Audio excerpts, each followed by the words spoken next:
వాక్యం చదువుకుందాం.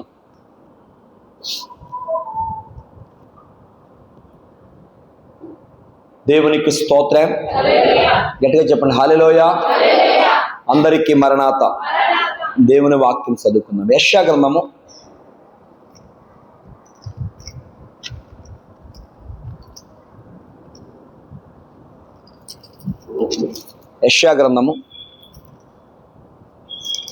64వ అధ్యాయంలో 6వ వచనం చూద్దాం. మేమందరము అప్పిత్రుల వంటి వారమైతిమి, మా నీతి క్రియలన్నయు మురికి గుడ్డల వలె నాయను. మేమందరము ఆకువలే వాడిపోతుంది, గాలివాన చేత కొట్టుకుని పోనట్టుగా మా దోషములు మమ్మను కొట్టుకొని పోయింది. చిన్న ప్రార్థన చేసుకుందాం. అందరూ మోకరిందాం.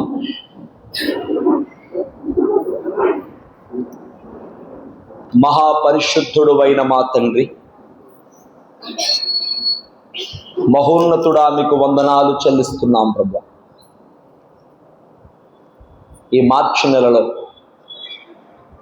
అయ్యా మరి యొక్క వారము మిమ్మల్ని స్తుతించి ఘనపరచడానికి ప్రభువా, ఆరాధించడానికి మాకిచ్చిన ఈ మంచి సమయాన్ని బట్టి వందనాలు. మీ సన్నిధానములోనికి నాయన మమ్మల్ని అందరినీ మీరు తోడుకొచ్చారు. మీకే స్తుతులు స్తోత్రములు చెల్లిస్తున్నాం.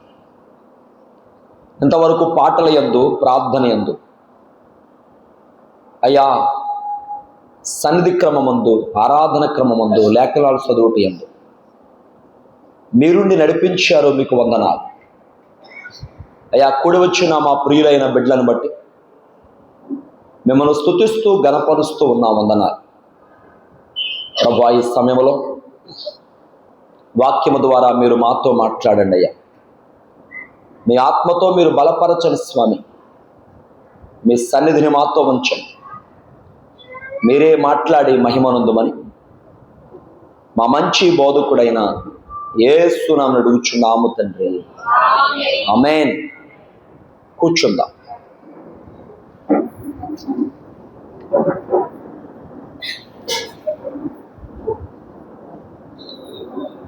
ప్రభువు నామమును బట్టి కృపయు సమాధానం మనకెల్లరకు కలుగును గాక, ఆమేన్. దేవుని యందు ప్రియమైన వారలారా, దేవుని పరిశుద్ధ సన్నిధిలో మనం అందరం కూడా ఆయన ధ్యానించడానికి, స్తుతించడానికి స్థలానికి రావడానికి దేవుడు మనకి చక్కని సమయాన్ని ఇచ్చాడు. అందును బట్టి సమస్త మహిమ, ఘనత, ప్రభావాలు దేవునికి చెల్లిస్తున్నాం. ఈరోజు దేవుని వాక్యము నుండి కొన్ని విషయాలు మనం ధ్యానం చేసుకుందాం. మన నీతట ఎలా ఉంది అంటే, ఎలా ఉందమ్మా? మురికి గుడ్డల వలె నాయను అనుంది. మేమందరము ఆకువలే వాడిపోతుంది. దేవుని బిడ్డలారా, మన నీతి క్రియలు మురికి గుడ్డల వలె ఉన్నాయని వాక్యం చెప్తుంది. అవన్నీ కూడా ఆకు వాడిపోయినట్టుగా వాడిపోతాయని చెప్తుంది వాక్యం. సాధారణంగా మన నీతి క్రియలు అంటే మనిషి నేను చేసేది గొప్ప అనుకుంటాడు. నాదే గొప్ప అనుకునే స్థాయిలో మనం ఉంటూ దేవుని వాక్యం ఏం చెప్తుందో ఆ వాక్యానికి విధేయత కాకుండా మన సొంత జ్ఞానంతో పని చేస్తాం. అందుకే దేవుని పరిశుద్ధ వాక్యములో ఏది మంచి అని తెలిసిందో అది చేయకపోవడం అట పాపమని చెప్తుంది. ఏది మంచి అని తెలిసి దాన్ని చేయకపోవడం ఏంటి చెప్పండి? పాపం. ఏది చెడ్డని తెలిసిందో దాన్ని విసర్జించకుండా చేయడమే, ఆ పాపాన్ని లేక చెడుగును చేయడమే అపరాధం. మనిషి మంచని తెలిసినా దాన్ని చేయలేకపోతున్నాడు, చెడుగని తెలిసినా అది విసర్జించలేకపోతున్నాడు. అందుకే మన మీద పాపము, అపరాధము అనేది పెత్తనం చేస్తూనే వచ్చుతుంది. మన నీతి క్రియలు మురికి గుడ్డల వలె ఉన్నాయి, అవి ఆకు వాడిపోయినట్టుగా వాడిపోతున్నాయంట. ఆకు అంటే నాకు మాట గుర్తొస్తుంది. ఆదామవలకు దేవుడు ఏదేను తోట అనే సుందరమైనటువంటి స్థలాన్ని దేవుడు ఇచ్చాడు. దేవుడు చెప్తున్నాడు, అన్ని చెట్ల ఫలాలు మీరు నిరభ్యంతరంగా తినొచ్చు, అందులో ఏ విధమైన అభ్యంతరము లేదు. మధ్యలో ఉన్న చెట్ల ఫలం తినకండి, తింటే మీరు చనిపోతారని చెప్పాడు. తినొద్దని చెప్పాడు, తింటే చనిపోతారని చెప్పాడు. దేవుని మాట స్పష్టంగా ఉంది, దేవుని మాట చాలా క్లియర్గా ఉంది. కానీ ఆదామవ్వలు దేవుడు తినవద్దన్న ఫలాన్నే తిన్నారు. ఎంత విచారమో చూడండి. అన్ని చెట్ల ఫలాలు ఉంటుండగా వద్దన్నదే వారు తిన్నారు. ఇవాళ సాతానుడు మనిషి చేత దేవుడు ఏది వద్దని చెప్తాడో దాన్ని చేయించడానికే వాడు ప్రయత్నం చేస్తాడు. జాగ్రత్త. కాబట్టి మంచి మార్గానికి ఆటంకాలు వస్తానే ఉంటాయి. మంచికి కంటే చెడుగు బాగా పెత్తనం చేస్తూ ఉంటుంది. కాబట్టి ఆదామవ్వలు దేవుడు తినవద్దన్న ఫలం తిన్న తర్వాత ఆదికాండం 3:7 ఇలా ఉంది, వారు దిగంబరులను తెలుసుకున్నట అంజూర పాకులు కచ్చడాలుగా చేసుకుని దిశమలను కప్పుకున్నారని ఉంది. అంటే మహిమ వస్త్రం ఎగిరిపోయింది. ఏమొచ్చిందండి ఆదామవ్వల మీదకి? వారు చేసుకున్న వారి దిశమలను కప్పుకోవడానికి వారు తయారు చేసుకున్న వస్త్రములు.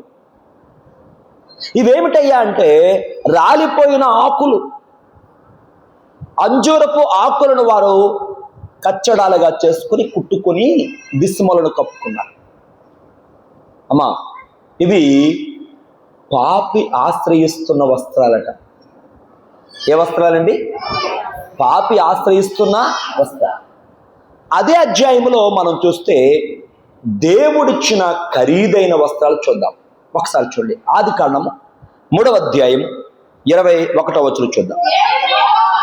దేవుడైన యెహోవా ఆదామునకును, ఆగండి, చర్మపు చొక్కాయలు చేయించి తొడిగించాడని ఉంది. ఏం చేయించాడండి? చర్మపు చొక్కాయలు చేయించి వారికి తొడిగించెను. దేవుని బిడ్డలారా, ఆదాము అవ్వలకు దేవుడిచ్చిన వస్త్రాల పేరు వస్త్రాలట చర్మపు వస్త్రాలు. ఏ వస్త్రాలు? చర్మము ఏ షాపులో దొరుకుద్ది, లేకపోతే ఎవరు తయారు చేస్తారు? అది మనిషి తయారు చేసేది కాదు. మనం రకరకాల బ్రాండెడ్ బట్టలు కొనుక్కుంటాం, రకరకాల ఉన్నని, కాటన్ అని, లేదా పాలిస్టర్ అని, ఇలా రకరకాలుగా మనం వస్త్రాలు కొనుక్కుంటాం. మరి చర్మం అనేది ఎక్కడ తయారవుతుంది అనేది ఆలోచన చేస్తే ఏదైనా ఒక జంతువును చంపితేనే కదా వస్తుంది అమ్మా. అంటే ఆది కాలములోనే దేవుడు నీ కొరకు నా కొరకు ఏమయ్యాడనమాట? బలయ్యాడు. మీకా గ్రంథము 5:2 చూస్తే అక్కడ ఒక మాట రాయబడింది, చదువుద్దులేమో. అక్కడ ఏముందంటే, పురాతన కాలం మొదలుకుని శాశ్వత కాలం వరకు ఆయన ప్రత్యక్షమగుచున్నాడట. దేవునికి మహిమ కలుగును గాక. చెప్పండి నాతో ఈ మాట. పురాతన కాలము మొదలుకొని శాశ్వత కాలం వరకు ఆయన ప్రత్యక్షమగుచున్నాడు. ఎక్కడెక్కడ ప్రత్యక్షమయ్యాడో మనం బైబిల్లో చాలా చోట్ల చూడొచ్చు. ఆది కాండములో ఆదామవ్వలకు మారుగా ఆయన బలి వేయబడి వారి మీదకి వచ్చినటువంటి ఆ చర్మమే యేసుక్రీస్తు అక్కడ గొర్రెగా బలివేయబడ్డారని మనం గ్రహించాలి. ఇస్సాకుకు మారుగా మోరియా పర్వతం మీద ఆ యొక్క పొట్టేలు రూపంలో బలివేయబడింది యేసు ప్రభుని గమనించాలి. నిర్దోషమైన ఏడాది మగపిల్ల తీసుకున్నారు ఇశ్రాయేలులు. ఆ నిర్దోషత్వం ప్రభువులో కనబడుతుంది. ఆయన ప్రభువుని గమనించాలి. నిర్గమకాండం 12 అధ్యాయంలో పురాతన కాలం మొదలుకుని శాశ్వత కాలం వరకు ఆయన ప్రత్యక్షత ఉన్నది, ఉంటది. దేవునికి స్తోత్రం. అయితే నేటికి 2000 ఏళ్ల క్రితం మన కొరకు ఆయన సశరీరుడుగా ప్రత్యక్షమయ్యాడు. ఆయన ప్రత్యక్షత ఎప్పుడు ఉంది, కానీ 2000 ఏళ్ల క్రితం ఎలా ప్రత్యక్షమయ్యాడు? సశరీరుడుగా. దేవునికి స్తోత్రం. ఎందుకంటే నీ మీద రుణముగాను భారముగాను నా పత్రాన్ని మేకులతో సిలువ కొట్టి దాని మీద ఉన్న చేవ్రాతలు తుడిచివేసి అడ్డము లేకుండా మనకి ఆయన చేసి మనందరినీ కూడా ఆయనతో జీవించేటువంటి బాధ్యత ఇవ్వడానికి సశరీరుడిగా ప్రత్యక్షమయ్యాడు. కానీ ఆయన పురాతన కాలం మొదలుకొని శాశ్వత కాలం వరకు ప్రత్యక్షమవుతున్న వాడే. దేవునికి స్తోత్రం. మన ప్రభువట ఆ రుణపత్రాన్ని మేకులతో సిలువ కొట్టి దాని మీద రాతను తుడిచివేశారు అన్నది వాక్యం. చూడండి, మనం ఎక్కడైనా అప్పు తెచ్చుకున్నాం, అప్పు తెచ్చుకుంటే పైన మ్యాటర్ రాస్తారు. ఎంత అందమైన దస్తూరితో రాసినా ఆ హ్యాండ్ రైటింగ్ చాలా బ్యూటిఫుల్గా అందంగా ఉన్నా కింద అప్పు తీసుకున్న వాడు సంతకం లేదనుకుంటే దానికి విలువ వస్తుందా అమ్మా? విలువ రాదు కదా. ఈ సంతకాన్ని బట్టి ఆ పైన మ్యాటర్కి అతను బద్ధుడై ఉంటాడు. అలాగే ప్రియమైన వారరా, మన మీద ఉన్న రుణపత్రం ఏదైతే ఉందో, మన మీద ఉన్న పాప రుణం అనే పత్రం ఏదైతే ఉందో దానికి మనందరం బద్ధులమైతే, దానికి మనందరం బాధ్యులమైతే యేసు ప్రభు సిలువలో ఆ పత్రమును మేకులు కొట్టట దాని మీద ఉన్న రాత తుడిచేస్తాడు. దేవుని స్తోత్రం. అందుకు మనందరికి ఏం కలిగింది చెప్పండమ్మా? విమోచన, విడుదల, స్వతంత్రత. దేవునికి స్తోత్రం. మనిషి తన చేర్చుకున్న వస్త్రాలు చూడండి, స్వనీతితో లేకపోతే తన యొక్క నీతితో ఏర్పాటు చేసుకున్న వస్త్రాలు కాకుండా దేవుడు మనిషికి ఏమిచ్చాడంటే విలువైన వస్త్రాలు ఇచ్చాడు. దేవునికి స్తోత్రం. ఆ వస్త్రాలు ఏంటంటే చెప్పండి, ఆయన శరీరము రక్తమే. దేవునికి స్తోత్రం. ఒక్కసారి మరలా చూద్దాం. ఆదికాండము 3:21 దేవుడైన యెహోవాట ఆదామునకును అతని భార్యకు చర్మపు చొక్కాయలు చేయించి వారికి తొడిగించింది. చర్మం ఎక్కడి నుంచి వచ్చిందని చెప్పాం? అక్కడే ఒక గొర్రె ఏమైంది? మనకి వధించబడింది, బలివేయబడింది. యేసు ప్రభు అనే మన రక్షకుడు మన కొరకు ఏమయ్యాడమ్మా? బలివేయబడి మనకిచ్చిన వస్త్రములు చాలా విలువైనవి. ఆయన శరీరక్తములనే వస్త్రములు. మనం విలువ కలిగిన వారమా, విలువ లేని వారమా చెప్పండమ్మా? ఒక్కసారి మనం కొరింథీ పత్రికలోకి వెళ్ళినట్లయితే ఇలా వ్రాయబడింది వాక్యములు. అక్కడ కొరింథీ పత్రికలో మొదటి పత్రికలో మనం చూసినప్పుడు 6వ అధ్యాయములో ఇలా వాక్యం మనకు చెప్తా ఉంది. 6వ అధ్యాయము 20వ వచనం, విలువ పెట్టి కొనబడిన వారు గనుక చెప్పండి నాతో అందరూ, విలువ పెట్టి కొనబడిన వారు. మనం ఎవరమండి? విలువన్న వారమా, లేని వారమా? విలువైన వారం. చాలా సందర్భాల్లో మనం నా బతుకింతే, నేనింతే అంటాం. అనకండి, అలా ఎప్పుడు అనకండి. ఎందుకని? మనందరం ఎవరం? విలువ పెట్టి కొనబడిన వారం. కాబట్టి ప్రియమైన వారరా, కాబట్టి మన దేహముతోనట ఎవరిని మహింపరచాలి? మనం దేవుని మహింపరచాలి. ఎందుకంటే మనం అందరం కూడా విలువ లేని కాదండి, విలువ కలిగిన వారము. దేవునికి మహిమ కలుగును గాక. చూడండి, మీరు మీ ఇంటికాడ మీ చేత్తో కొన్న వస్తువులే ఉంటాయండి, అంతే కదా? అవునా కదా? కానీ కొన్ని వస్తువులు ఎక్కడ పెడతారు? మీరు లాకర్లో పెడతారు. బంగారాన్ని లాకర్లో దాస్తారు, నగదును లాకర్లో దాస్తారు, భూమి పత్రాలు లాకర్లో దాస్తారు. విలువైన వస్తువులు ఎక్కడో సీక్రెట్గా పెడతారు. ఎందుకని? అవి విలువైనవి. మరి మన ఇంట్లో ఎప్పుడు వాడుతూ ఉంటాం బకెట్లు, చెంబులు, అవన్నీ ఎక్కడ పడతాం? ఎక్కడ పడితే అక్కడ పడతాం, బయటే పడతాం. అంటే వాటికి ఏమీ లేదు, విలువలు. విలువైంది ఎక్కడ పెట్టాం చెప్పండి? ఎక్కడ పెట్టామండి? చాలా జాగ్రత్తగా దాన్ని దాస్తున్నాం. దేవుని బిడ్డలారా, మనం ఆలోచన చేసినట్లయితే మన దేవుడు మనల్ని విలువైన వాడిగా చూస్తున్నాడు కనుక మనం ఎలా ఉండాలి? ఎంత జాగ్రత్తగా ఉండాలి? విలువైన దేవుడు విలువైన స్థానంలో ఆదామవల్ని ఇస్తే వాళ్ళ స్వశక్తి మీద, లేకపోతే స్వజ్ఞానం మీద, లేకపోతే సొంత జ్ఞానం మీద ఆధారపడి, స్వనీతి మీద ఆధారపడి వారు ఏ స్థాయికి వచ్చేశారు? మలినమైన గుడ్డలు లేక పాపపు వస్త్రాలు ధరించారు. ఇవాళ చాలా మంది దేవుడు అనుగ్రహించిన కృపను పోగొట్టుకున్నారు. దేవుడిచ్చిన ఆధిక్యతను పోగొట్టుకున్నారు, దేవుడిచ్చినటువంటి సంపూర్ణతను పోగొట్టుకున్నారు. అమ్మా, నీవు నేను విలువైన వారమని వాక్యం చెప్తుంది. దేవుడిచ్చిన విలువను మనం ఏం చేయాలి? కాపాడుకోవాలి. ఇంకొక మాట కూడా చదువుకుని మన వాక్యంలో ముందుకెళ్దాం. లూకాసు వార్త 15వ అధ్యాయము 21వ వచనం చూద్దాం.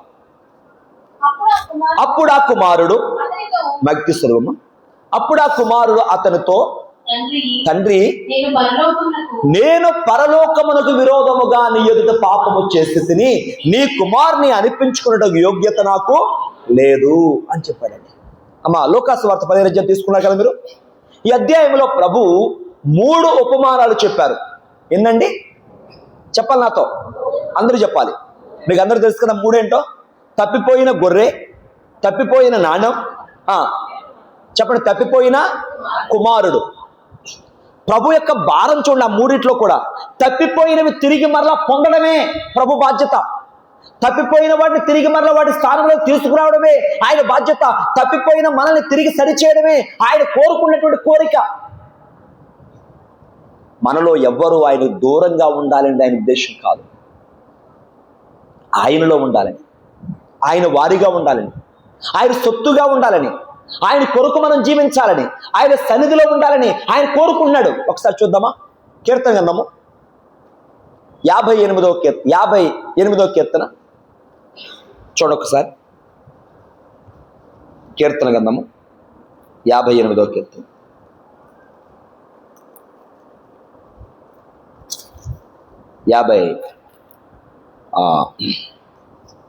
సారీ అండి, 56వ కీర్తన 12వ వచనం. దేవా, మరణములో నుండి మరణములో నుండి నా ప్రాణమును తప్పించున్నావు. అందరూ చెప్పండి మాట నాతో. నేను జీవపు వెలుగులో, అనండి, గట్టిగా చెప్పండి. జీవపు వెలుగులో నీ సన్నిధిని సంచరించినట్లు జారి పడకుండా నీవు నా పాదములు తప్పించున్నావు. దేవునికి స్తోత్రం. ఏ వెలుగులోనండి? చెప్పండమ్మా. దేవుడిని మరణం నుండి ఎందుకు తప్పించు అంటే జీవపు వెలుగులో ఉంటావని. దేవుడిని మరణం ఎందుకు తప్పించు అంటే ఆయన సన్నిధిలో నీవు ఉంటావని. ఎందుకయ్యా ఆయన సన్నిధిలో ఉండాలంటే మరలా నీవేమైపోకూడదు? జారిపోకూడదు. ఏమైపోకూడదమ్మా? చెప్పండమ్మా. మరలా నీవు జారిపోకూడదు. దేవునికి స్తోత్రం. మరలా నువ్వు పడిపోకూడదు. ఆదాములు ఏమైపోయారు? పడిపోయారు. అందుకే హెబ్రీ పత్రిక 4వ అధ్యాయం చెప్తుంది, కొందరు తప్పిపోయినట్లుగా, కొందరు ప్రవేశించకుండా ఉన్నట్లు విశ్రాంతిలో మనం ప్రవేశించకుండా ఉండకూడదంట. విశ్రాంతిలో ప్రవేశించాలంట. దేవుని స్తోత్రం. అమ్మా, మళ్ళీ చాలా మంది ఎలా ఉంటుందంటే తప్పిపోయిన వారిని చూస్తున్నాం, ఆగిపోయిన వారిని చూస్తున్నాం, జారిపోతున్న వారిని చూస్తున్నాం. కానీ దేవుని ఉద్దేశం అది కాదండి. మరణము నుండి ఎందుకు తప్పించాడయ్యా అంటే ఆయన సన్నిధిలోనట జీవపు వెలుగులో సంచరించాలట. నీ పాదము జారిపోకుండా ఉన్నట్లు. ఏం జారిపోకుండా? మన పాదాలే జారిపోకుండా ఉండాలంటే ఎక్కడ ఉండాలి నువ్వు? ఆయన సన్నిధిలో. ఈ లూకాసు వార్త 3వ అధ్యాయంలో ప్రభు చెప్పిన 3 ఉపమానాలు మీరు పరిశీలన చేయండి. ప్రభు తప్పిపోయినవి తిరిగి పొందడానికి ఎంత ఆరాటపడుతున్నాడు ఆయన. ఒక మంచి కాపరివలే 100 గొర్రెలు మేట ఒక ఆయనకి ఒకటి తప్పిపోయిందట. ఆ తప్పిపోయిన గొర్రె కోసం వెతుకుతా ఉన్నాడు. వెతికినప్పుడు, దొరికినప్పుడు దాన్ని భుజాల మీద వేసుకుని వచ్చినట్టుగా చూస్తున్న కాపరి. మనం చూసినప్పుడు ఒక తల్లికి 10 నాణాలు ఉన్నాయి, ఒక నాణ్యం పడిపోయింది. ఆ తల్లి ఏం చేస్తుందంటే చీపురు పెట్టి ఆ దొరికే వరకు ఊడ్చింది, లేకపోతే తుడిచింది, దొరికింది. ఇక 3వ ఉపమానం మనం చదువుకున్నాం కదా. ఒక తండ్రి 2 కుమారులు ఉన్నట్టు మనకు కనబడుతుంది.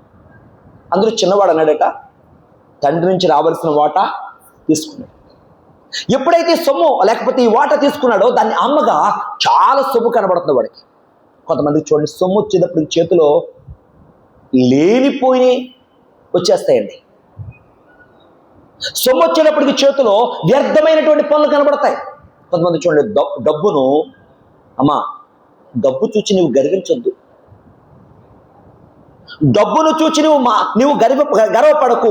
అది నీ మీద పెత్తనం చేస్తుంది. జాగ్రత్త. డబ్బును చూచి వ్యర్థమైన పనులు నేర్చుకోకు. అది నిన్ను బాధపెడుతుంది. ఎందుకో తెలుసా? ధనం శాశ్వతం కాదు.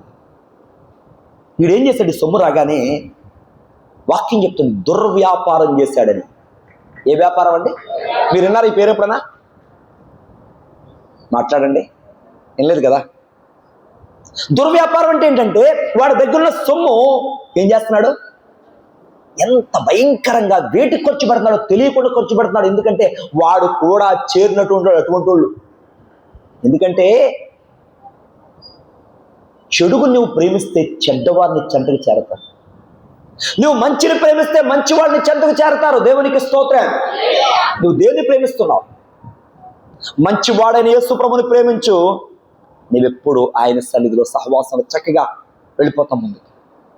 అయితే ప్రియమైన వారురా, ఇతరట ఈ సొమ్మంతా పాడు చేశాడు. మనం చూసినప్పుడు లోకస్వార్త 10వ అధ్యాయంలో తినడానికి కూడా ఆహారం లేదంట. ఒక భక్తుడు ఇలా రాశారండి పాటలో, ఏమని తెలుసా? పందులతో సహా వెలివేయబడ్డాడని రాశారండి. ఎలాగంట? తినడానికి ఏమి లేదు, ఇప్పుడు ఆహారం లేదు. ఇప్పటి వరకు ఉన్న స్నేహితులు మరి ఒక పూట మా ఇంటికి వచ్చి భోజనం చేయరా అన్నవారు ఉన్నారా? లేరండి. ఏమైపోయారు ఈ స్నేహితులందరూ? ఏమైపోయింది ఫ్రెండ్షిప్ అంతా? చూసారా? అందుకే ప్రియమైన మనకి ఎలాంటి ఫ్రెండ్షిప్ కావాలంటే మంచి ఫ్రెండ్షిప్.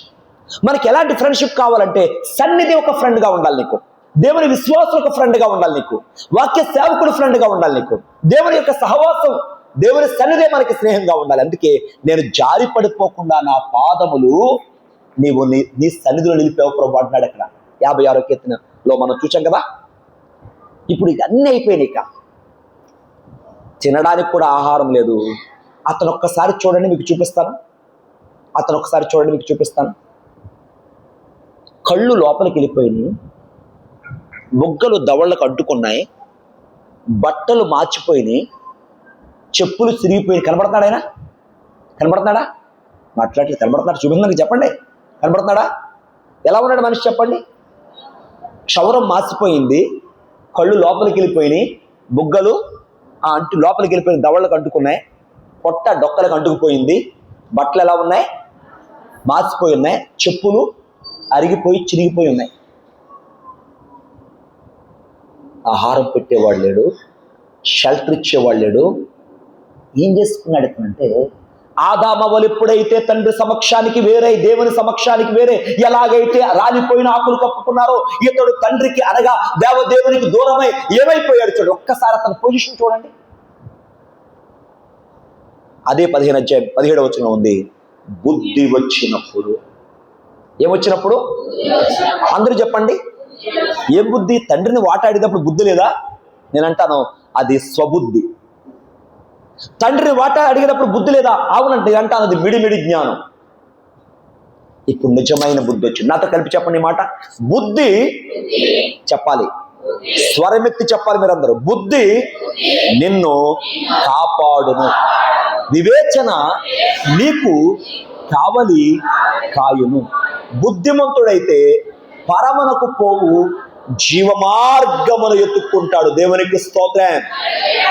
అమ్మా, మనం నిజమైన బుద్ధి, వాక్య ఆధారితమైన బుద్ధి నీలో ఉంటే నీ అడుగులు ఎప్పుడు తప్పిపోవండి. అందుకే 41 వచనంలో ఉంది, ఆయన నా పాదములు ఏం చేశాడంట? జిగటగల దొంగ ఊపిరిని లేవనెత్తి నా అడుగులు స్థిరపరిచాడు. ఎక్కడ పెట్టాడు నా పాదాలంటే? బండ మీద. ఎక్కడ? ఇప్పుడు చూడండి, ఆదామవలు దేవుని యొక్క సంరక్షణ నుంచి వేరే బయటికి వెళ్ళగానే మహిమ వస్త్రాలు పోయినాయి, మలిన వస్త్రాలు మిగిలిన వాళ్ళ మీద. వాళ్ళు తెచ్చుకున్నారు అవి. ప్రేమగల దేవుడు గొప్ప వస్త్రం ఇచ్చాడు. ఇక్కడ చూడండి, తండ్రికి వేరైన కుమారుడు, ఆ ఘనతంతా పోయింది, మలిన వస్త్రాలే మిగిలింది. కానీ బుద్ధి వచ్చినప్పుడు తండ్రి దగ్గరికి వెళ్తున్నాడు. నేనంటాను, మీరైతే అలా చేసిన కొడుకుని రానిస్తారా? ఏమంటే వాటాటికి పోడు, నాశనం చేసేసాడు, మీరు రానిస్తారా? ఏమంటారు మీరు? ఏమంటారు? నాకేం సంబంధం వాటితోటి అంటారనరా? చెప్పండి. మనమైతే అంటాం. లేకపోతే ఇంకో మాట అంటాం, నేను తప్ప గతి ఎవడరా నీకు, నేను తప్ప దిక్కెవడరా నీకు అంటామా? కానీ ఈ తండ్రి అలా అనలేదండి. యేసు ప్రభు ఎంత చక్కగా మనకి వర్ణిస్తారు చూడండి. దూరముగా, అతడు ఇంకా దూరముగా ఉన్నప్పుడే తండ్రి లేచట గబగబా పరిగెత్తుకుంటూ వెళ్ళి అతని మెడ మీద పడి ముద్దు పెట్టుకున్నాడు. ఏమండి, తండ్రి వస్త్రాలు దగదగా మెరిసిపోతున్నాయి, కుమారుని వస్త్రాలు మలిన వస్త్రాలే. ఈ మలిన వస్త్రాలకి, ఈ మహిమ వస్త్రాలకి మధ్య ఏముందయ్యా అంటే గొప్ప ప్రేమ. పాపిని ప్రేమించాడు గాని యేసయ్య పాపాన్ని ప్రేమించాడు. దేవునికి స్తోత్రం. ఎవరిని ప్రేమించాడమ్మా? అందరూ చెప్పండి. పాపినే. నిన్ను ప్రేమించాడంటే నీలో ఉన్న దుస్థితిని ప్రేమించాడని కాదు. రోగిని ప్రేమించాడు యేసయ్య, రోగాన్ని కాదు. పాపిని ప్రేమించాడు ఆయన, పాపాన్ని కాదు. అతని మెడ మీద పడి ఏం చేశాడు? ముద్దు పెట్టుకుని లోపలికి తీసుకొచ్చి అంటాడు, నా కుమారుడు తప్పిపోయి దొరికెను, చనిపోయి బ్రతికిని చెప్తూ కొన్ని మాటలు చెప్తూ తండ్రి తన బిడ్డకి ఏం కడుతున్నాడు తెలుసా? ప్రశస్త వస్త్రం. అనమ్మా, అందరూ చెప్పండి గట్టిగా. ఇవాళ వాక్యాంశం ఇదే.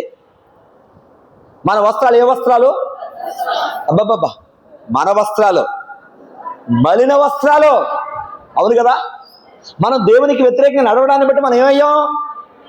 మలినమైన మనకి దేవుడు ఏమిస్తున్నాడు? విలువైనవి, ప్రశస్త వస్త్రము, ఆయన శరీరక్తాలనే వస్త్రం ఇస్తున్నాడు. కాబట్టి ప్రియమైన వారరా, దేవుడు మనకిచ్చిన ఘనత అది ఎలా వచ్చిందయ్యా అంటే, ఇదిగో అపొస్తలుల కార్యం 28లో రాయబడింది, దేవుడు తన స్వరక్తం ఇచ్చి సంపాదించిన సంఘం. దేవుడు ఏమిచ్చాడమ్మా? తన స్వరక్తముతో కొన్నాడు మనల్ని. ఆయన బిడ్డలుగా మనల్ని ఎన్నుకున్నాడండి. ఆయన సొత్తుగా మనల్ని ఏర్పాటు చేసుకున్నాడు. మనం ఆయన సొత్తు కదా. మరి ఆయన సొత్తే మనం అన్ని విషయాల్లో జాగ్రత్త కలిగి ఉండాలి వద్దా? యథార్థంగా జీవించాలి వద్దా? అందుకే మన టార్గెట్ ఏంటంటే, ఇప్పుడు మన వస్త్రాలు ఎలా మారాలంటే, ప్రియమైన వాళ్ళరా, యాజక వస్త్రాలుగా మారాలి. ఎలా మారాలమ్మా? అందరూ చెప్పండి, గట్టిగా చెప్పండి. యాజకులు అంటే ఎవరు? పూర్వకాలంలో లేవీ వంశీకులు. దేవుడు యాకోబు కుమారులు 12 మందిలో 3వ వాడైన లేవీ గోత్రాన్ని యాజకత్వం చేయడానికి దేవుడు ఎన్నుకున్నాడు. వాళ్ళు యాజక గోత్రం. అహరోను దగ్గర నుంచి మనం తీసుకుంటే వాళ్ళందరూ ఎవరమ్మా? యాజకులు. ఇప్పుడు యాజకునికి మనకి తేడా ఏంటంటే, యాజకుడు దేవాలయం లోపల ఉంటాడు. యాజకుడు పరిశుద్ధ స్థలంలోకి వెళ్ళగలడు. యాజకుడు, ప్రధాన యాజకుడు అతి పరిశుద్ధ స్థలంలోకి వెళ్ళగలడు. మనమైతే బయటే ఉండాలి, అంటే ఆవరణములో ఉండాలి. మనకి, మన దేవునికి లేక మనకి పరిశుద్ధ స్థలానికి మధ్య ఒక అడ్డం ఉంటుంది. దాన్ని ఏమన్నారంటే అడ్డతెర. ఏ తెరమ్మా? అడ్డతెర. నిర్గమకాండంలో మనం తీసుకున్నప్పుడు ఈ అడ్డతెరను నీలి ద్రోమ రక్తవర్ణములతో తయారు చేశారు, చిత్రకారుని పనిగా. కానీ యేసు ప్రభు శిలువలో ప్రాణం పెట్టినప్పుడు ఈ అడ్డతెరట పైనుండి క్రింది వరకు 2గా చినిగిందట. ఎలా చినిగింది చెప్పండి? మధ్యలో కాదు, ఒక పక్కన కాదు చెప్పండి, లేకపోతే కొంచెం చెరగడం కాదు, పైనుండి క్రింది వరకు 2గా చినిగిపోయింది. ఏంటమ్మా అంటే, ఆవరణములో ఉన్న మనందరికీ పరిశుద్ధ స్థలములోకి వచ్చుటకు దేవుడు గొప్ప అవకాశాన్ని మనకి ఇచ్చాడు. దేవునికి స్తోత్రం. మీకు అందరూ తెలిసిన వచనమే. ఆయన ఒకసారి చూసుకోండి, మీరు చూసుకోండి, చదవద్దులే. మత్తయి సువార్త 27:50లో ప్రభు శిలువలో ప్రాణం పెట్టగానే జరిగిన మొట్టమొదటి పని దేవాలయములు తెర చినగడం. దేవాలయపు తెర చినగడం. ఇదే మాట పౌలు భక్తుడు రాస్తుంటాడు, యేసయ్య మనకి ప్రతిష్ఠించేట మార్గం అది ఆయన శరీరం అనే తెర అనే మార్గం. చెప్పండమ్మా, ఏ తెరమ్మా? శరీరం అనే తెర అనే మార్గం. దేవునికి స్తోత్రం. ఇందును బట్టి ఆవరణములో మనమందరము మన ప్రభు ఇచ్చిన మహా కృపను బట్టి, మహోన్నతమైన భాగ్యాన్ని బట్టి లోనికి వచ్చాం. కాబట్టి లోనికి వచ్చేవాడు యాజకుడు. కాబట్టి నీకు నాకు ప్రభుని బట్టి ఆ ఘనత దక్కింది. దేవునికి స్తోత్రం. ఆవరణములో ఉన్న నీవు, వెలుపల ఉన్న మనల్ని దేవుడు లోనికి తెచ్చాడు. కాబట్టి మనల్ని మనం కాపాడుకోవాలి. ఎలా యాజకులమయ్యామో, ఎలా యాజకులు అనే మాట ఎక్కువ మాట చూడండి బైబిల్లో. పేతురు రాసిన మొదటి పత్రిక 2వ అధ్యాయం 9వ వచనం. చీకటిలో నుండి ఆశ్చర్యకరమైన తన వెలుగులోనికి మిమ్మల్ని పిలిచిన వాని గుణాతిశయములను ప్రచురము పరుచు నిమిత్తము. ఈ మాటలు నాతో కలిపి చెప్పండి. ఏర్పరచబడిన వంశము. అందరూ చెప్పండి నాతో. అక్కడక్కడ కొంతమంది కళ్ళు వాలేశారు. ఒక్కసారి గట్టిగా 2 చేతులు పైకి చెప్దాం. బోలో క్రీస్తు మహారాజ్కి, దేవునికి స్తోత్రం అనండి. ఏర్పరచబడిన వంశము. ఏ వంశము? అందరూ చెప్పాలి. ఏర్పరచబడిన వంశం. అమ్మ వంశాలంటే వంశావళి గుర్తొస్తుంది నాకు. మత్తయి సువార్తలో మీరు చూస్తే యేసయ్య వంశావళులు ఉంటాయా? ఎక్కడి నుంచి ఉంటాయి? అబ్రహాము దగ్గర నుంచి దావీదు వరకు 14 తరాలు, దావీదు మొదలుకొని యూదులు బబులోనికి వెళ్ళే వరకు 14 తరాలు, యూదులు బబులోనికి వెళ్ళిన దగ్గర నుంచి యేసు ప్రభు వారు వచ్చే వరకు 14 తరాలు. అంటే మత్తయి సువార్త ప్రకారంగా మనం తీసుకున్నప్పుడు 42 తరాలు యేసు ప్రభు వెనక్కి వెళ్ళి రాశాడు. దేవునికి స్తోత్రం, హల్లెలూయా. పూర్వకాలం అనేవారు పెళ్లి సంబంధం చూడాలంటేనట వచ్చేసిందా, మీకు లెక్కలకు వచ్చేసింది. దేవుని స్తోత్రం. 7 తరాలు వెనక్కి వెళ్ళాలంట. మరి మన ప్రభు ఎక్కడ దాకా ఉంది? 42 ఎన్నేళ్ళు వస్తాయి? 6 ఏళ్ళు వస్తాయా? 6 ఏళ్ళు దాటే వస్తాయి. 3 ఏళ్ళమ్మా, 6 ఏళ్ళు దాటే వస్తాయి. దేవుని స్తోత్రం. అది 6 ఏళ్ళు కరెక్ట్గా, 42 కదా. కానీ ఇక్కడ అలా ఉంది కదా. లూకాసు వార్తలకు మీరు వెళ్తే ఆదాము దగ్గర నుంచి ఉందండి. దేవునికి స్తోత్రం. మన ప్రభు తరాలు ఆదాము దగ్గర నుంచి యేసు ప్రభు దాకా రాసుకొచ్చాడు లూకాసు వార్తకుడు. ఇప్పుడు ఆయనలోకి వచ్చిన మనం కూడా ఏ తరం అయ్యాం చెప్పండి? ఏర్పరచబడిన వంశం అయ్యాం. గట్టిగా చెప్పండి, అందరూ చెప్పండి నాతో. ఏర్పరచబడిన వంశం. దేవునికి స్తోత్రం. మనందరం ఒకటే వంశం. ఇప్పుడు ఆ వంశం ఏంటంటే క్రీస్తు రక్తములో కడగబడ్డాం, అదే మన వంశం. దేవునికి స్తోత్రం. ఆయన పిల్లలుగా ఉన్నాం, అదే వంశం.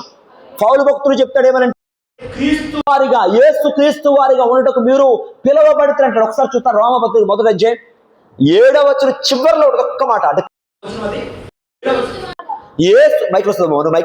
యేసు క్రీస్తు వారిగా ఉండుటకు, అది మన వంశం. అందరూ చెప్పండి నాతో, యేసు క్రీస్తు వారిగా ఉండుటకు పిలువబడి ఉన్నారు. దేవునికి స్తోత్రం. మనందరం ఎవరి వారమట? యేసు క్రీస్తు వారం. దేవునికి స్తోత్రం.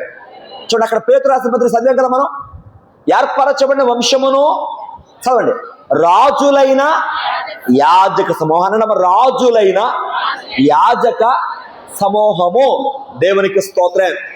ఏ సమూహం? మనం అందరం ఇక్కడ వాక్యం చెప్తాను, నేను ఒక్కనే కాదండి. మనందరం ఏమై ఉన్నాం?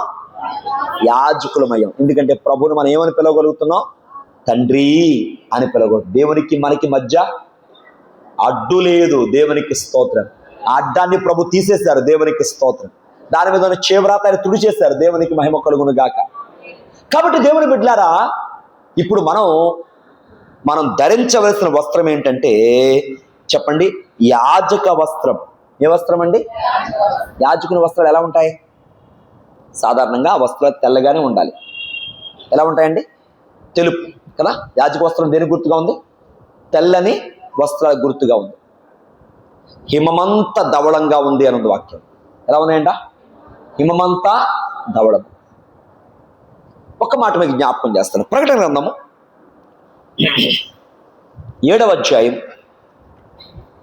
13వ వచనం చూద్దాం. పెద్దలలో ఒకడు తెల్లని వస్త్రములు ధరించుకొని ఉన్న వీరు ఎవరు? ఆగండి. యోహాను గారు ప్రకటన రాస్తున్నాడు. పరలోకపు దేవుడు పద్మాసు ద్వీపంలో ఉన్న యోహాను గారికి ప్రకటన గ్రంథాన్ని చూపిస్తున్నాడు. ఆయన రాస్తా ఉన్నాడు. యోహాను గారికి ఒక పెద్ద సమూహం కనబడ్డారంట. వాళ్ళందరూ ఏం కలిగి ఉన్నారంట? ఏ వస్త్రాలు వేసుకున్నారండి? తెల్లని వస్త్రాలు. దేవునికి స్తోత్రం. అప్పుడు ఇక్కడ పెద్దలు ఉన్నారు కదా, ఆ పెద్దల్లో ఒక పెద్ద యోహాను గారు అడుగుతున్నారట, యోహాను వీరెవరో? ఈ తెల్లని వస్త్రాలు ధరించిన వాళ్ళు ఎవరో? ఎక్కడి నుంచి వచ్చారు అని అడుగుతుంటే అప్పుడు యోహాను గారు అంటున్నారంట, అయ్యా అది మీకే తెలుసు. ఎవరు తెలుసు? నిజమే కదా, మరి పెద్దలు ఆయన చెప్పాలి కానీ యోహాను గారు ఏం చెప్తాడు? అయ్యా అది మీకే తెలుసు అంటే అప్పుడు పెద్ద నోరు విప్పి ఇలా మాట్లాడుతున్నాడు. ఏమనో తెలుసా? చూడండమ్మా, 15వ వచనం చదువుకుందాం. 14వ వచనం. అందుకు నేను అయ్యా నీకే తెలియననగా అతడు ఇలాగూ నాతో చెప్పాను, వీరు మహాశ్రమ నుండి వచ్చిరి. అందరానండి, సంఘము సౌకర్యం నుంచి వచ్చిందా, శ్రమ నుంచి వచ్చిందా? ప్రశ్న. సంఘం శ్రమ నుంచి వచ్చిందా, సౌకర్యం నుంచి వచ్చిందా? శ్రమల నుండే. మనకు అపొస్తలుల కార్యం దాకా సంఘ చరిత్ర తెలుసు, కానీ తర్వాత చరిత్ర మనకు తెలియదు.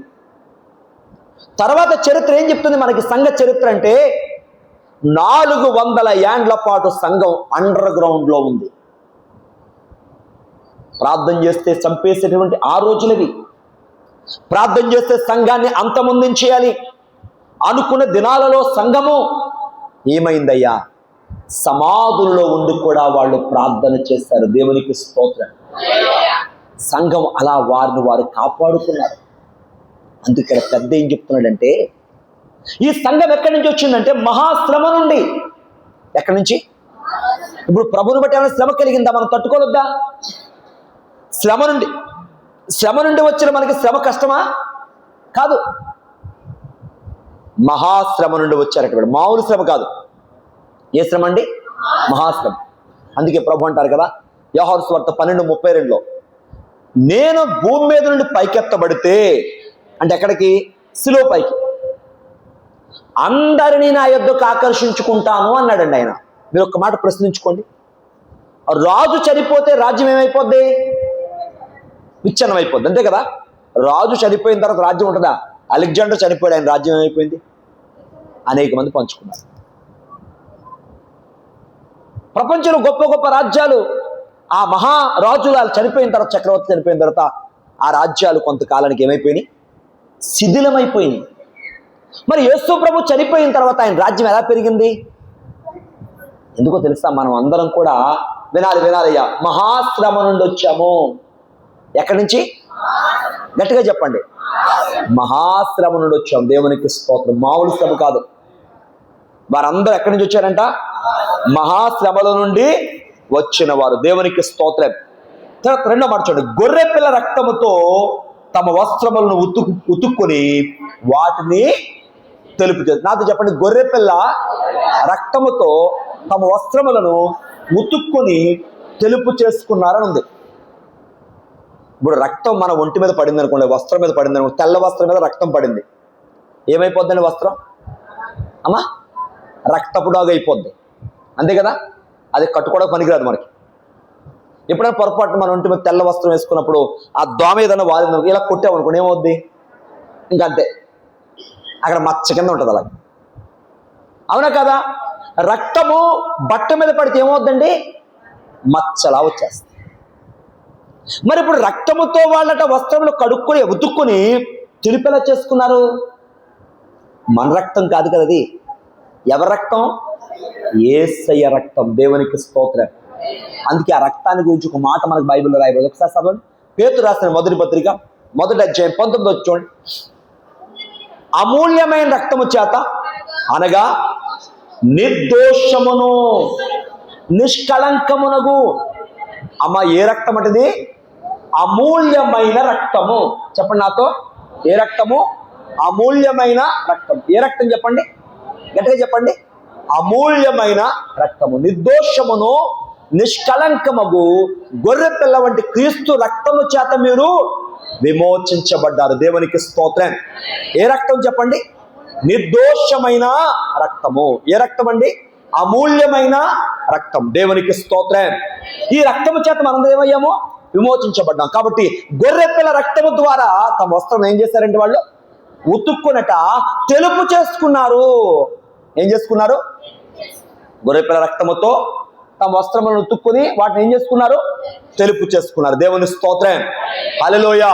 ఇప్పుడు ఒక్క మాట జ్ఞాపకం చేస్తాను, మీకు ముగిస్తానండి. యేసు ప్రభు తన రక్తముతో మనల్ని కొన్నాడు కదా.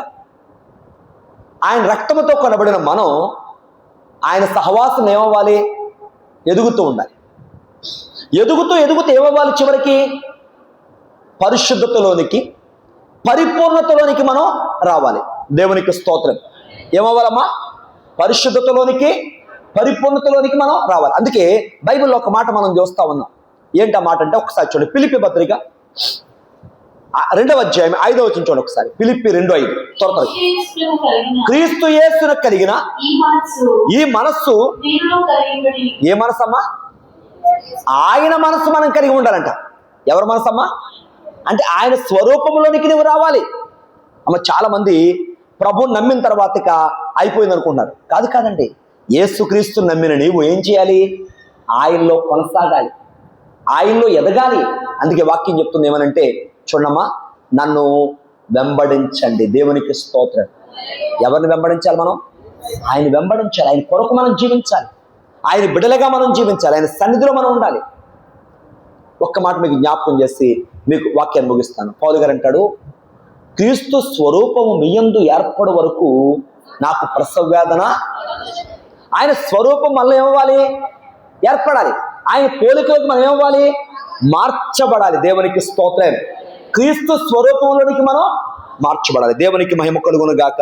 కాబట్టి ఇది రెండవది ఏంటంటే యాజక వస్త్రం. అందరూ అన్నమా గట్టిగా చెప్పండి. యాజక వస్త్రం అంటే ఏంటి? తెల్లని వస్త్రం, అంటే పరిశుద్ధత గుర్తుగా ఉంది. మనము పరిపూర్ణతలోకి రావాలి. వాక్యం ద్వారా ఉదక స్నానము చేయొచ్చు. ఆయన పరిశుద్ధతలోనికి మనం మార్చబడాలి. ఆయన స్వరూపంలోనికి మనం మార్చబడాలి. దేవునికి మహిమ కలుగును గాక. ఇక ఇందులో ఇంకొక మాట కూడా చూద్దాం. యాత్రికుని వస్త్రము. అందరూ చెప్పండి, చెప్పండమ్మా. యాత్రికులు అంటే ఎవరు? చెప్పండి. యాత్రికులు అంటే ఎవరు? ప్రయాణం చేసేవాడిని ఏమంటాం? యాత్రికుడు అంటాం. మరి మనం ఎవరు? యాత్రికులమేనా? ఎక్కడి నుంచి ఎక్కడికి మన యాత్ర? భూలోకము నుండి పరలోకానికి మనం యాత్రికులం. దేవునికి స్తోత్రం. మనందరం యాత్రికులమే. ఎవరం కాదండి అమ్మా. ఈ లోకవాసులు కాదు, కొంతకాలం ఇక్కడ. అవునా? నరుని ఆయువు ఎంత? 70. ఎక్కడ? కీర్తన 90లో మోషే గారు అంటారు, నరుని ఆయువు 70, అధిక బలం ఉంటే 80. అయినను వాటి వైభవం అట ఆయాసము దుఃఖమే. అంతేనా? మనం ఇక్కడ ఇక్కడ ఈ మాట మోషే గారికి అని చెప్పి పక్కన నోవాహు గారి దగ్గరికి వెళ్దాం. నోవాహు గారి దగ్గర దేవుడు అన్నాడు, అయినను మీ దినములు కొద్ది వగును 120 ఏళ్ళు అవుతాయి అన్నాడు. ఎన్నాళ్ళో? ఇప్పుడు మనం ఆ లెక్క తీసుకుందాం. ఎన్నాళ్ళో? 100. మరీ 70 అయితే బాగోదు కదా అనుకుంటున్నారు కొంతమంది. అందుకే మనం ఎక్కువ పెట్టుకుందాం. పోనీ బైబిల్లో ఉన్న మాట, మన మాట కాదు సుమా. 120 ఏళ్ళు అనుకుందాం. అయినా మనం ఈ లోకయాత్ర ఏం చేయాలి? ఏదో ఒకరోజు ఏమవ్వాలి? ముగించవలసింది. దేవునికి స్తోత్రం. అందుకు మనం అందరం మర్చిపోకండి, అందరము యాత్రికులమే, అందరము పరదేశులమే. అమ్మా, దేవుడు పిలిచినప్పుడు ఎంతటి వారని ఏం చేయాలి? ఇక్కడి నుంచి మనం అందరం వెళ్ళిపోవలసిన వారమే. కాబట్టి దేవుని బిడ్డలారా, యాత్రికులమైన మనం ఎలా ఉండాలో ఒక్క మాట చెప్పి ముగిస్తాను. మనకట దేవుడిచ్చిన వస్త్రం పేరు యాత్రికుని వస్త్రములు అనడమా? అందరూ చెప్పండి. కాబట్టి మనం అందరం ఒక పని చేయాలంట. ఏంటో చూద్దామా? యోధా పత్రిక ఒకే అధ్యాయం ఉంటుంది. అది ప్రకటన గ్రంథానికి ముందు ఉంటుంది. యోధా పత్రిక అంటే ప్రకటన గ్రంథానికి ఎంట్రన్స్ లో ఉంటుంది అనమాట, ముందు. ఒకే అధ్యాయం. అది 23వ వచనం. అగ్నిలో నుండి లాగినట్టు. ఏమని చెప్తుందండి వాక్యం? ఎక్కడి నుంచి లాగినట్టు? అందరూ చెప్పాలి. అగ్నిలో నుండి. అవును, రక్షించబడ్డావంటే మతం మారినట్టు కాదండి అమ్మా. మతం మారినట్టు కాదు. మరి ఏమైంది? పాపపు అగ్ని నుండి, నరకాగ్ని నుండి నీవేమయ్యావు? తప్పించబడుతున్నావు. దేవునికి స్తోత్రం. మన సదన దేవచనం, అగ్నిలో నుండి లాగినట్టు కొందరిని రక్షించుడు. దేవునికి స్తోత్రం అమ్మా. అంటాడు ఇంకో మాట, శరీర సంబంధమైన వారి అపవిత్ర ప్రవర్తనకు ఏమాత్రం ఒప్పుకొనక దాన్ని అసహించుకొనుచు భయముతో కొందరిని కరుణించుడు. దేవునికి స్తోత్రం అమ్మా. అపవిత్రమైన ప్రవర్తన ఒప్పుకోకూడదు. చాలా మందికి ఆచారాల మీద ఉన్న విలువ దేవుని వాక్యం మీద లేదండి. ఆచారాల మీద ఉన్నటువంటి విలువ దేవుని వాక్యం మీద లేదు. ఎంత విచారం చూడండి. ఏ అపవిత్రతకు నువ్వు ఒప్పుకోవద్దని వాక్యం చెప్తుంది. ఏ చెడుకు నీవు దాసులు కాకూడదని వాక్యం చెప్తుంది. ఇది దేవునికి ఇచ్చిన వస్త్రం. దీని పేరే యాత్రికుని వస్త్రం. ఏ వస్త్రం అండి? మనమందరం యాత్రికులమే. ఈ లోకంలో మనందరం కూడా నిత్యరాజ్యం కోసం చెప్పండి ప్రయాసపడుతున్నాం. పరలోకం కోసం మనం సిద్ధపడుతున్నాం. కాబట్టి నీవు ఎలా ఉండాలంటే, ఏ అపవిత్రత నీలోకి రావడానికి వీల్లేదు. కొంతమంది వాళ్ళ పేరుకే దేవుని నమ్మిన కొన్ని చెడ్డ, కొన్ని అపవిత్రత కొన్నిటికి ఏం చేస్తున్నారు చెప్పండి? దాసులుగా ఉంటున్నారు. ఎంత విచారం అండి అమ్మా. నీవు చేసే ఏ కార్యమైనా ఎవరికీ తెలియకుండా నువ్వు జాగ్రత్త పడుతున్నావేమో కానీ దేవుని సమస్తం కూడా తెలుసు. అందుకే వాక్యం చెప్తుంది, ఆయనకి మరుగైంది ఏది? ఆయన ముఖ కాంతిలో మన రహస్య పాపాలు. కాబట్టి దేవుని బిడ్డలారా, దేవుడు మనకిచ్చిన వస్త్రము యాత్రికుని వస్త్రం. మనందరం యాత్రికులమే. మరి యాత్రలు నీవు ఎలా ఉండాలి అంటే, ఏ అపవిత్రతను ఒప్పుకోకుండా, ఈ లోక మాలిన్యం అంటకుండా నీవేం చేయాలి? జీవించాలి. అదే మాట ఇంకొక వచనం కూడా చూద్దాం. యాకోబు పత్రిక 1వ అధ్యాయం 27వ వచనం కూడా సమయం ముగించేద్దాం. ఇక్కడ తండ్రి అయిన దేవుని ఎదుట పవిత్రమును నిష్కలంకమైన భక్తి ఏదంటే, అమ్మా అసలు భక్తి అంటే ఏంటో చెప్పాడు మనకి ఇక్కడ. నిష్కలంకమైన భక్తి ఏంటంటే చెప్పాడు, 2 మాటలు చెప్పాడు. మొదటి మాట చెప్పండి. మొదటి మాటట నిష్కలంకంగా ఉండాలంట. మొదటి మాట ఏమన్నాడండి? చదువున్న మాటలు మరలా.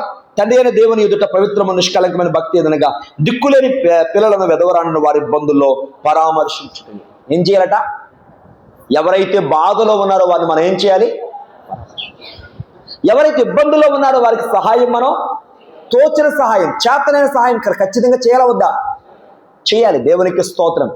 నిజమైన ప్రేమది, నిజమైన భక్తిది. 2వ మాట అన్నాడు, ఇహలోక మాలిన్యం అంటకుండా తన్ను తాను కాపాడుకుంటయే. దేవునికి స్తోత్రం. ఈ లోకములో మాలిన్యం, ఈ లోకములో ఏ చెడు అంటకుండగా నిన్ను కాపాడుకోవడమే నిజమైన భక్తి. భక్తికి నిర్వచనం ఇచ్చాడు ఇక్కడ. మనలో ఇది మానేసి చాలా మంది అన్ని ఆచారాలే, అలా చేయకపోతే ఏమైపోద్ది, ఇలా చేయకపోతే ఏమైపోద్ది, చాలా మంది ఇక్కడే ఉండిపోతున్నారండి. దేవుడు కోరుకుంటుంది వేరు, వాక్యం చెప్తుంది వేరు, మనం చేసేది వేరు. పైగా దాని పెద్ద బోతోలా చూపిస్తున్నాం మనం. కాబట్టి దేవుడు నీకు ఇచ్చిన వస్త్రం 3వదిగా యాత్రికుని వస్త్రం. ఏ వస్త్రం అండి? యాత్రికుని వస్త్రం. చివరికి ఒక మాట చెప్పి ముగిస్తాను. ఇవన్నిటితో పాటు మనం దీన మనస్సు అనే వస్త్రాన్ని ధరించాలి. ఏ వస్త్రాన్ని? దీన మనస్సు. దేవునికి స్తోత్రం. చూద్దాం ఒక్కసారి మత్తయి సువార్త 23:11 చూద్దాం. చివరికి మాట చెప్పు. మీలో అందరికంటే గొప్పవాడు మీకు పరిచారకుడుగా ఉండాలి. తను హెచ్చించుకున్నవాడు తగ్గించబడును, తను తగ్గించుకున్నవాడు. దేవునికి స్తోత్రం. కాబట్టి 4వదిగా మీకు జ్ఞాపకం చేస్తుంది ఏంటంటే, మనం ఏ వస్త్రాన్ని ధరించాలి? దీన మనస్సు. ఏ మనస్సు అండి? ఎవరైతే తను తగ్గించుకుంటారో వారు దేవుని చేత ఏమవుతారట? హెచ్చించబడతారు. ఎవరైతే తను హెచ్చించుకుంటారో వారు ఏమవుతారు? తగ్గింపబడతారు. దేవుడిని హెచ్చించాలి అంటే నువ్వేం చేయాలి? తగ్గించుకోవాలి. ఉదాహరణకి అబ్రహాము చూస్తే,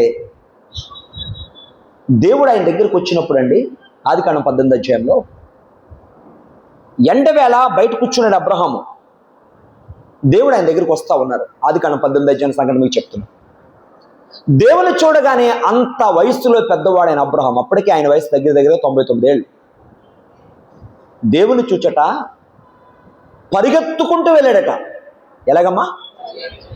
నేల మట్టుకు వంగాడట. ఎలాగంట? మీరు చూసుకోండి, ఆదికాండం 18వ అధ్యాయం. ఆ వయసులో ఎంత విధేయత అండి, ఎంత తగ్గింపు. హెబ్రీ పత్రిక మనం చూసినప్పుడు 5వ అధ్యాయం 7వ వచనంలో ఆయన కుమారుడై ఉండి తాను పొందిన శ్రమల వలన విధేయత నేర్చుకున్నాడు. తగ్గింపుల గురించి ఉంది అక్కడ మనకి. ప్రియమైన వారు, మనలో కూడా తగ్గింపు లేకపోతే దేవుని ఆశీర్వాదం మనకి రాదు. తగ్గించుకోవడం అంటే నీలో గర్వము, అహంకారం లేకుండా దీన మనస్సు కలిగి ఉండడమే నిజమైన తగ్గింపు.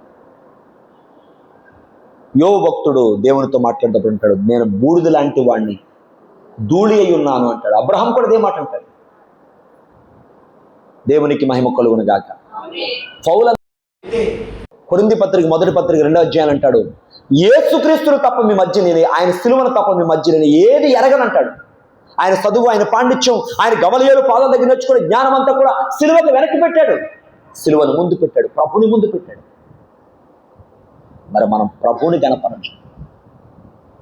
అప్పుడు ఆయన గణపరచాలంటే నువ్వు తగ్గాలి. ఇంకొక మాట చదవండి, ముగించేస్తాను. యాకోబు పత్రిక 4వ అధ్యాయం 9, 10 వచనాలను చదువుతాను చూడండి. వ్యాకులపడుడి, దుఃఖపడుడి, ఏడువుడి, మీ నవ్వు దుఃఖమునకును మీ ఆనందము చింతకు మార్చుకునుడి. నాతో కలిపి వచ్చిన చదవండి, మీరు అందరూ మనందరూ కలిపి చదువు. ప్రభు దృష్టికి మిమ్మును మీరు తగ్గించుకునుడి. చదివారా మీరందరూ? మళ్ళీ చదవని మాట, ప్రభు దృష్టికి మిమ్మును మీరు తగ్గించుకునండి. మళ్ళీ మనం ఏం చేయాలి? అప్పుడు ఆయన మిమ్మును హెచ్చించాడు. చూసారా, నీవు ఎప్పుడైతే ప్రభు దృష్టికి తగ్గించుకున్నావో అప్పుడు ఆయన దీవెన నీ మీద ఉంటుంది. నీవే హెచ్చించుకుంటే ఆయన చేయవలసిన పని నువ్వు చేస్తే ఆయన ఎందుకు చేస్తాడుగా? మనం కొన్ని సందర్భాల్లో నోరు ఉంది కదా, ఎవరైనా ఏదనంటే వెంటనే మనం తిరిగేస్తాం. దేవునికి ఏదో అవకాశం ఇచ్చేది మనం?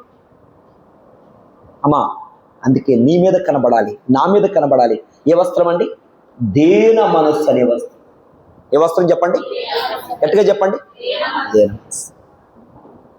ఆదామవ్వలే కాదు, ఆదామవ్వలతో పాటు మనందరి మీద ఉంది ఆ మలిన వస్త్రం. ప్రభు ప్రేమ గల దేవుడు నీకు ఖరీదైన వస్త్రం ఇచ్చాడు. ఆ ఖరీదు ఏంటంటే ఆయన శరీరం, ఆయన రక్తం నీ కొరకు దారబోసాడమ్మా. అది మొదటిది. రెండవదిగా చూస్తే నీకు ఇచ్చిన వస్త్రం యాజక వస్త్రం.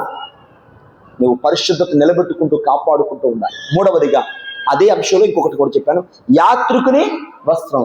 నిన్ను జాగ్రత్తగా నిజమైన భక్తి ఏంటంటే ఇహలోక మాలిన్యం అంటకుండా ఉండాలని చెప్పాను కదా. ఇది అందులోనే రెండో మాటగా జ్ఞాపకం చేశాను. ఇక మూడవదిగా చూస్తే దేన మనసు. ఎల్లప్పుడూ మనం ఏం కలిగి ఉండాలి? దేన మనసు, తగ్గింపు కలిగి దేవుని కొరకు యథార్థంగా జీవించినప్పుడు ఆయన చేతిలో మనం హెచ్చించబడతాం, ఆయన చేత మనం దీవించబడతాం, ఆయన కృపలో ముందుకు సాగుతాం. కాబట్టి ప్రియమైన వాళ్ళరా, దేవుడు మనకిచ్చిన వస్త్రాన్ని కాపాడుకోవాలి. చివరికి ఒక మాట చెప్తాను, అందరు కలిపి నాతో చెప్పండి. ప్రకటన 16:16 ఎలా ఉంది? ఇదిగో నేను దొంగవలే వచ్చుచున్నాను, తాను దిగంబరుడుగా సంచరించుచున్నందున జనులు తన దిశలను చూతురేమో అని మెలకువగా ఉండి తన వస్త్రమును కాపాడుకునేవాడు ధన్యుడు. చెప్పండి నాతో, ఏం కాపాడుకోవాలి? నీ వస్త్రాన్ని, దేవునికి ఇచ్చిన ఆధిక్యత, నీ సాక్ష్యం, నీ యథార్థత, నీ దీన మనస్సును, నీ పరిశుద్ధతను నీవే కాపాడు. నీకు కావలసిన ఆయన కాపాడతాడు. మనం వాటి వెంట పరిగెడుతున్నా, వీటి వెంట పరిగెట్టట్లేదు. దేవునికి ఇచ్చిన నువ్వు కాపాడుకోగలిగితే నీకు ఇచ్చిన ప్రతిదీ ఆయన కాపాడుతాడు. అది ఆయన బాధ్యత. అబ్రహాం విశ్వాసాన్ని కాపాడుకున్నాడు. అబ్రహాముకు కావాల్సిన దేవుడు ఎప్పుడు ఇవ్వాలో ధారాళంగా ఇచ్చేస్తాడు. దేవుని స్తోత్రం. మరి నువ్వు కాపాడాలా వద్దా? కాపాడాలి. నువ్వేం కాపాడుతున్నావు ప్రభువుని బట్టి? ఒక ఆదివారం చర్చకొస్తే సరిపోద్దా? నువ్వు కాపాడవలసినవి ఏంటి? మన వాక్యం మంది ఎదగొద్దా? ఆయన సహవాసంలో బలపడొద్దా? దేవుడికి ఇచ్చింది నువ్వు కాపాడుకోవద్దా? కాపాడండి. దేవుడు నీకు ఇచ్చే ప్రతిదీ కూడా సంపూర్ణంగా ఇస్తాడు. కాబట్టి అలా కాపాడుకుంటూ ప్రభు ఎప్పుడు వస్తారో మనకు తెలియదు. ఆయన రాకడకు మనందరం సిద్ధపాటు కలిగి మహిమేఘమిక్కు ధన్యత వరుడు ప్రియుడు ప్రాణనాథుడని యేసయ్య మనకు అనుగ్రహించును గాక. మోకరించునమ్మా. ప్రార్థన ప్రార్థన ప్రార్థన. ఎవరు అటు తిరగొద్దు, ప్రార్థనలో కూర్చోండి, మోకరించండి, ప్రార్థన చేద్దాం. ప్రార్థన చేద్దాం. ప్రభువానికి స్తోత్రాలు, పరిశుద్ధుడానికి స్తోత్రాలు, గొప్ప దేవానికి స్తోత్రాలు. దేవునికి స్తోత్రం చెల్లింది. దేవుడు మనకిచ్చిన ప్రతి తలాంతును మనం కాపాడాలి. దేవుడు మనకిచ్చిన ప్రతి బాధ్యత మనం కాపాడుకోవాలి. దేవానికి స్తోత్రాలు, దేవునికి వందనాలు చెప్తాం. మహోన్నతుడా మీకు వందనాలు. పరిశుద్ధుడు అయిన తండ్రి నీకు స్తోత్రాలు. పరిపూర్ణుడవగు దేవా నీకు వందనాలు. నిరంతర స్తోత్రార్హుడా నీకు స్తోత్రాలు. ఆది అంతమైన వాడా నీకు స్తోత్రాలు. అయ్యా, నీ వాక్యం చెప్తుంది కదా, మీ నీతి నా ఎదుట మురికి గుడ్డలతో సమానం.